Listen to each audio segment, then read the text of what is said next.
Chapter 6, Equator. After 6 days on the cruise through the Indian Ocean, Dad hammers on my door. "Come quickly," he says. "We're crossing the equator." Polly and Joy are curled up in a ball together by my feet at the end of the bed, hidden under a blanket. I wriggle my toes out from beneath them. I go onto the deck and join Grandma and the other passengers leaning over the rails and staring out into the deep blue water. "How do we know when we cross it?" I asked Dad. I was half expecting there to be an actual line drawn across the ocean. "I'm not sure," replies Dad. "Now!" shouts someone at the back of the crowd, and everyone cheers. "At this moment we're exactly halfway between the North Pole and the South Pole," says Grandma. White foaming waves gather where the hull meets the water. "In the middle of the earth," I say, although all I can see is ocean. I take a photo anyway, a seagull flying into the shot just as the shutter clicks. "Did you miss India when you first came to Australia?" I ask Grandma. "Every day," she says, putting her arm over my shoulder and squeezing it. "But it got easy with time. There were lots of new things to keep me entertained. I'd never seen the sea before I came to Australia. Never. I grew up inland." "What did you think?" I ask her. That it stretched further than I could ever have imagined, and that I couldn't wait to dive into it even though I didn't know how to swim. I smile. "Did you know that it was me who gave you your middle name?" she asks.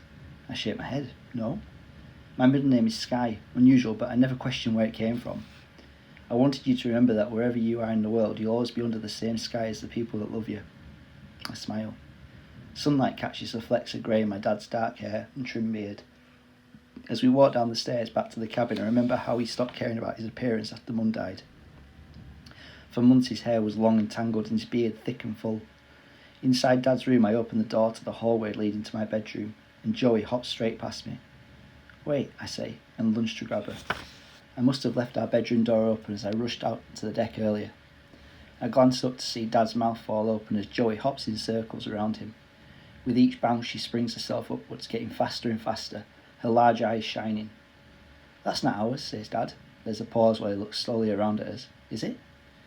Joey spots me and he bounds to my feet. Dad glances at the main door and ushers us into my bedroom, slamming the sliding door shut behind him. He turns to glare at us. I grab the pillowcase off the hook, and Joey leaps inside, head first. She readjusts, sticks her head out and licks her own nose. Grandma and I sit on the bed. I swing my legs and Polly lies across Grandma's lap. "She's called Joey," I say finally. "I don't care," says Dad, pacing back and forth. "It's not coming with us." "Please," I ask. "What were you thinking, Mum?" he asks. "I thought you knew better. You've jeopardised our whole move. Who knows how many laws we've broken?" "I can pretend it's another dog," Grandma says.